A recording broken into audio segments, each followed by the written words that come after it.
Bonjour et bienvenue dans cette nouvelle vidéo. Aujourd'hui nous sommes chez Julien Allaire, qui est naturopathe iridologue. Bonjour Julien. Salut, ça fait plaisir de vous voir tous les deux. Est-ce que tu pourrais te présenter en quelques mots, présenter ton activité? Ok, bah avec plaisir, carrément, parce que c'est mon activité, mais c'est surtout une passion pour moi. Passion. C'est vrai que je suis iridologue. Iridologue, ça veut dire que j'étudie, j'analyse les yeux, j'analyse les structures qu'il y a dans les yeux, donc les colorations, les fibres, la couleur des yeux, quoi, pour pouvoir déterminer le panorama de l'état de santé de l'individu. Puisque ça permet de révéler des forces, des faiblesses, des prédispositions à développer des maladies. Et à partir de là, bah, du coup, ce sont des conseils en hygiène de vie que je peux mettre en place. Et là, c'est forcément la naturopathie, qui est très holistique et qui fait appel à de nombreux outils. Alors, je ne les utilise pas tous parce que j'ai une approche qui est assez peu interventionniste. J'aime bien justement partir du principe qu'on n'a pas besoin de grand-chose. On a très souvent pas besoin de remèdes, même naturels. Une hygiène de vie, ça peut très souvent suffire pour pouvoir favoriser les conditions de la santé. Donc là, c'est la naturopathie qui prend la relève une fois que l'analyse d'iris a été faite. Donc c'est un peu une photographie intérieure du corps en fait, grâce à l'iris. Ouais. Moi, je travaille effectivement sur photo, mais on peut le faire avec une loupe, on peut le faire avec un microscope. Moi, j'avais commencé avec microscope, mais aujourd'hui, les appareils photo sont tellement performants qu'on peut vraiment prendre le détail. Donc, c'est effectivement un appareil qui est spécialisé pour l'iridologie, avec une bague d'iridologie, on met son œil dedans, on prend les photos, puis après, on peut agrandir sur l'ordi et on voit tous les détails des iris, on voit toutes les structures, et c'est tous ces petits détails qu'on vient analyser qui nous donnent des infos sur les prédispositions héritées ou acquises, puisqu'on voit vraiment l'état de nos organes, l'état réflexe de nos organes, mais aussi le niveau d'intoxination, la localisation des toxines, la capacité du corps à éliminer. Donc c'est assez complet, quoi. On a une belle vision de ce qui se passe dans notre corps, quoi. Du coup après on peut venir corriger du coup avec l'alimentation, avec plein de techniques du coup naturelles, Oui, naturopathiques. qui sont empruntés à la naturo. L'alimentation, bah, c'est une base. J'aime bien transmettre forcément les outils pour avoir une alimentation adaptée à nos besoins physiologiques. Et nos besoins sont différents d'un individu à l'autre en fonction bah, des transitions, en fonction des forces, des faiblesses. Donc il y a des vérités physiologiques sur l'hygiène alimentaire. Et ensuite, il y a des personnalisations d'un individu à l'autre. Mais l'alimentation, c'est un petit Oui. comment dire, pourcentage de tout ce qu'on peut faire, parce que pour moi, c'est un prétexte. Travailler le corps physique, c'est un prétexte pour nourrir des corps un peu plus subtils et pour nourrir notre spiritualité. Donc c'est important de s'éduquer aux conditions de la santé du corps physique, mais ça se fait en complément d'une dimension émotionnelle qui est très importante, et je travaille beaucoup la dimension émotionnelle. Dimension mentale aussi, parce que j'invite vraiment les gens à prendre conscience de qui ils sont. Donc le mental, l'émotionnel, c'est important, parce que si on veut être cohérent, si on veut vraiment se nourrir de choses qui nous font du bien, on a besoin de nourrir le mental et l'émotionnel, et de nourrir bien sûr nos corps énergétiques et notre spiritualité. Et là, c'est la fête à côté. Voilà, donc du coup, c'est une approche qui est assez complète. Euh, et ce que j'aime vraiment, c'est bah, transmettre les outils étape après étape, transition après transition, pour que chacun puisse avoir des hygiènes de vie globales qui leur permettent de se révéler, de se sentir bien, et pas juste de ne pas avoir de symptômes, mais vraiment de se sentir bien dans leur vie, Dans l'ensemble. dans l'ensemble. Et d'ailleurs, qu'est-ce qu'une bonne santé naturelle pour toi? Qu'est-ce qu'une pleine santé? Bah, la pleine santé, alors ça c'est marrant parce que quand on étudie la définition de la santé par l'OMS, où on te dit qu'en gros c'est l'absence de symptômes ou de maladies, moi ça me fait, je sais pas, ça me fait rire ou si ça me fait peine. Je pense que ça me fait plus peine quand même d'imaginer que la santé c'est juste de ne pas avoir de symptômes. La santé, bah, c'est déjà on le ressent ne serait-ce que par notre physique.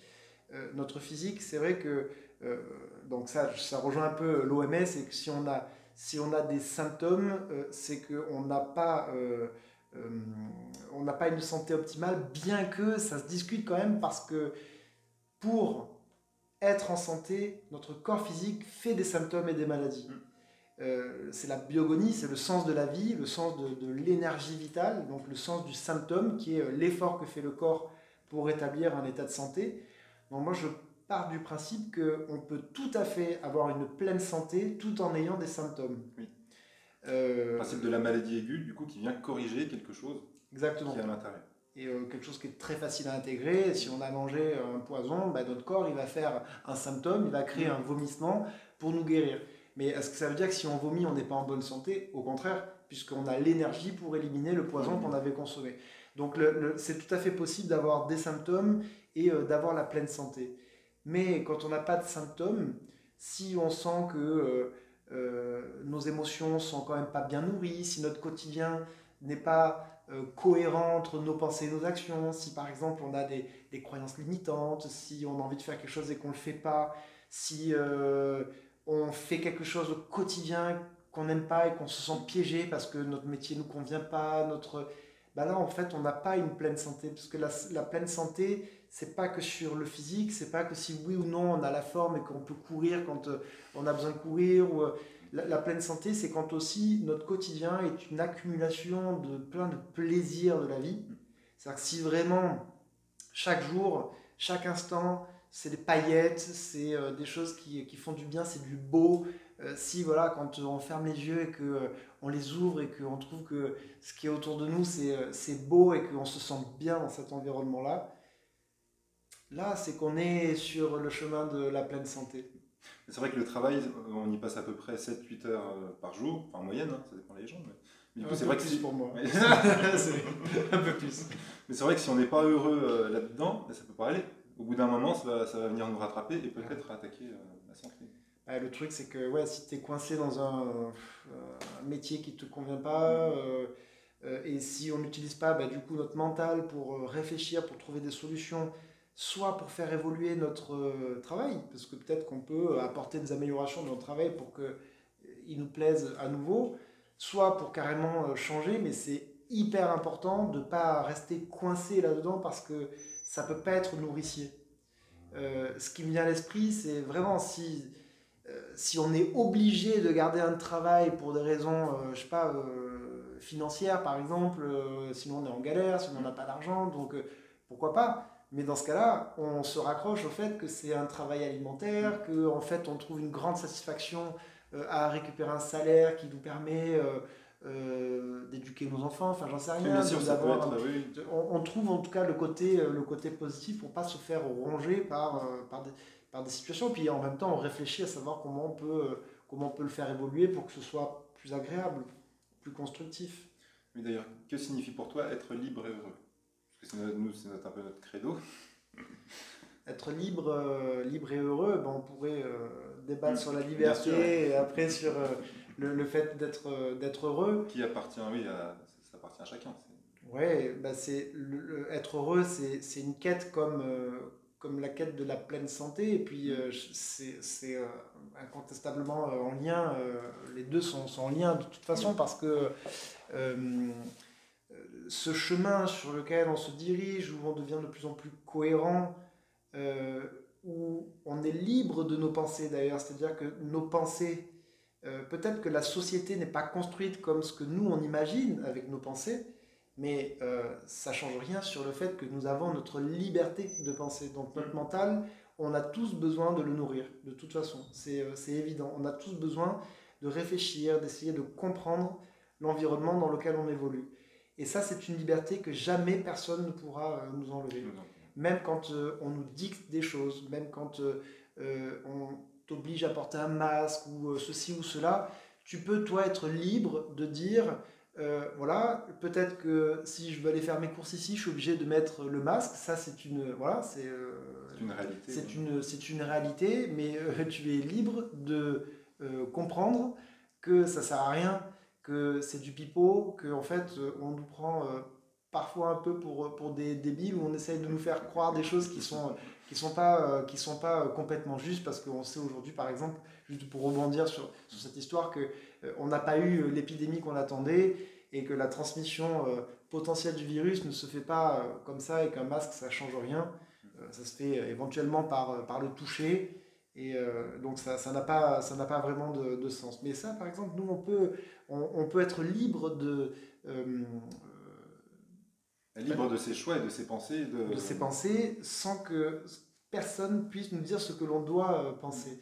Donc cette liberté, elle est déjà importante, mais nous, après, individuellement, on a besoin de conscientiser que la liberté ou l'emprisonnement, c'est nous qui nous le créons.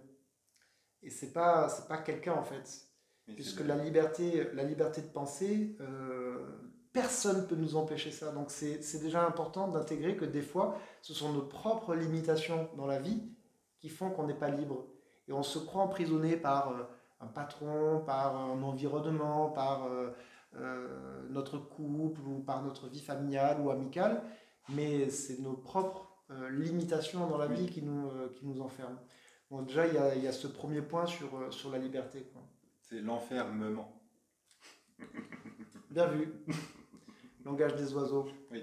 Ça, c'est sympa. Et tout ce que l'on peut entendre avec nos différentes langues. Ah, le bonheur est à la bonne heure, oui, c'est l'instant présent. On n'a Oui. pas besoin de le chercher dans le passé, dans le futur, c'est maintenant. Et justement, cette liberté, tu m'as dit quoi? C'est liberté de quoi? D'être heureux? Être libre et heureux, oui. Être libre et heureux. Et donc sur le côté heureux, ben ça, comme on dit, c'est aussi une quête. C'est-à-dire que c'est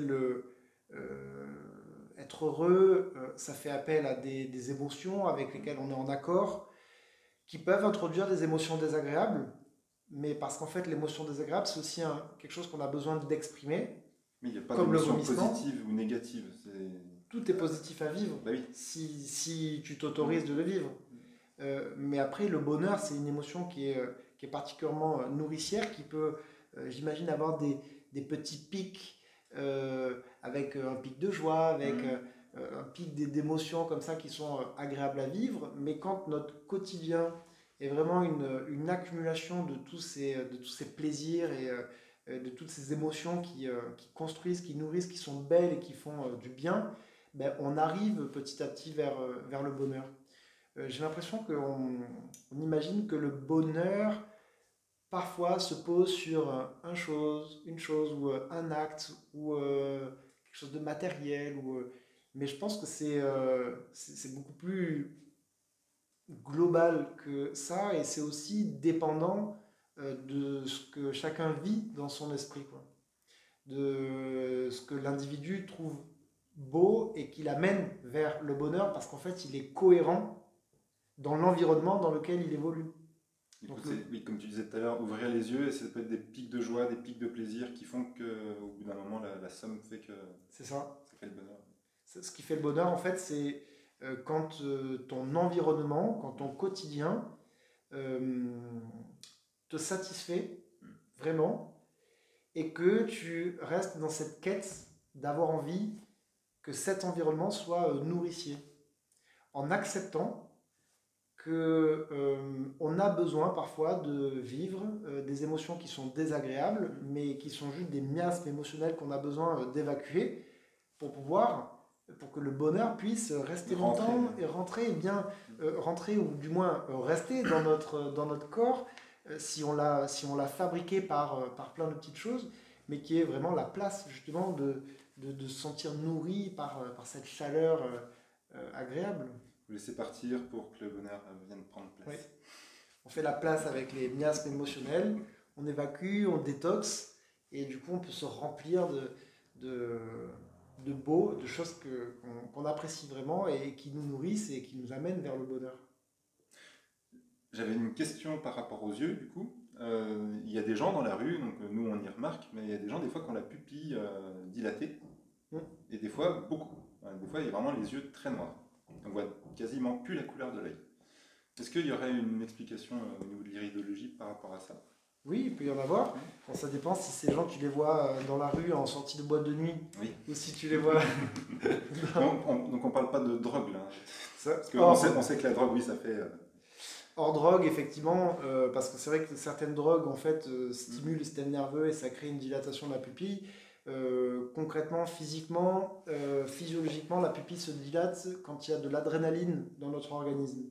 Et la dilatation nous permet d'être plus attentifs à ce qui se passe autour de nous. Et donc, si on doit trouver une issue de secours pour fuir, eh bien, on la trouvera mieux avec les pupilles dilatées parce qu'on est plus attentif. Donc c'est une réaction de l'adrénaline. Donc il peut y avoir cette explication. Ça veut dire qu'il y a des décharges d'adrénaline. Cependant, quand vraiment l'individu a les pupilles dilatées, mais tout le temps, indépendamment de la luminosité ou de l'état de stress, c'est très certainement que l'individu a une très très grande intuition. En fait, c'est pour ça aussi qu'on voit souvent les enfants avec des pupilles dilatées et pas forcément quand ils sont adultes. Mais parce que les enfants récupèrent une intuition qui est innée, que l'on a normalement tous. Mais comme on est un peu enfermé dans des sociétés qui ne nous poussent pas vraiment à suivre notre intuition, on perd notre intuition naturelle. Et les personnes adultes qui ont les pupilles dilatées, c'est qu'elles ont gardé l'intuition de l'enfant. Donc c'est quelque chose qu'il faut vraiment exploiter, qu'il faut entretenir. Ça peut être conscient comme inconscient. En tout cas, ce qui est important, c'est de faire le point sur l'intuition et de la nourrir pour l'entretenir. Nous, notre interprétation de la pupille dilatée, c'est la personne est en recherche de lumière, en fait. Donc oui, ça rejoint la grande capacité d'intuition, mais du coup qui n'est pas poussée, qui n'est pas développée. Oui. En fait, dans la recherche de lumière, tu peux le voir aussi effectivement comme ça.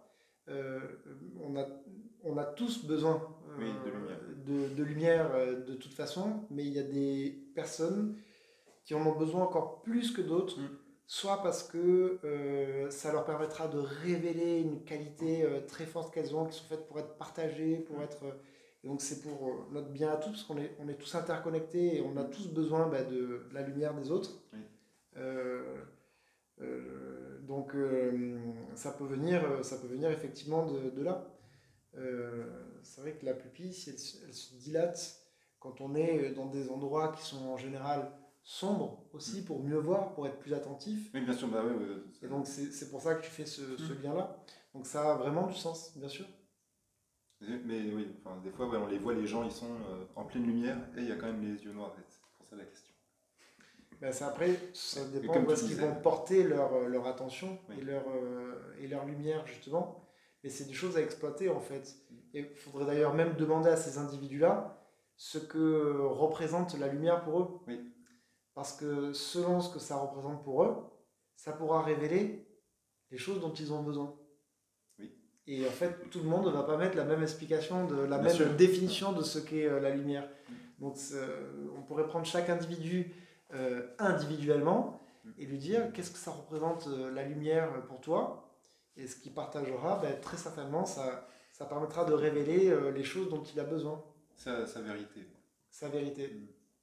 Qui sort sûrement de son inconscient, un peu de sa conscience quand même s'il le mentalise, mais aussi de ses corps subtils, des corps énergétiques bien sûr.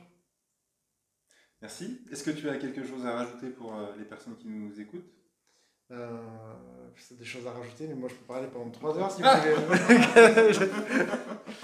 Vraiment, quelque chose à rajouter, bien sûr, qui va synthétiser, c'est que dans la vie, on a parfois, quand on est dans des transitions vers des modes de vie, vers des hygiènes de vie, on se rend compte qu'en fait on a des besoins physiologiques qui, dans notre société, ont du mal à être comblés parce que notre alimentation, elle n'est pas physiologique, l'air qu'on respire, il n'est pas adapté aux besoins physiologiques, on vit dans des villes polluées, pour ceux qui ne sont pas à la montagne ou dans les campagnes, et du coup, ça nous fait culpabiliser, on se dit, mince, là, j'ai vraiment pas des modes de vie qui sont adaptés à mes besoins.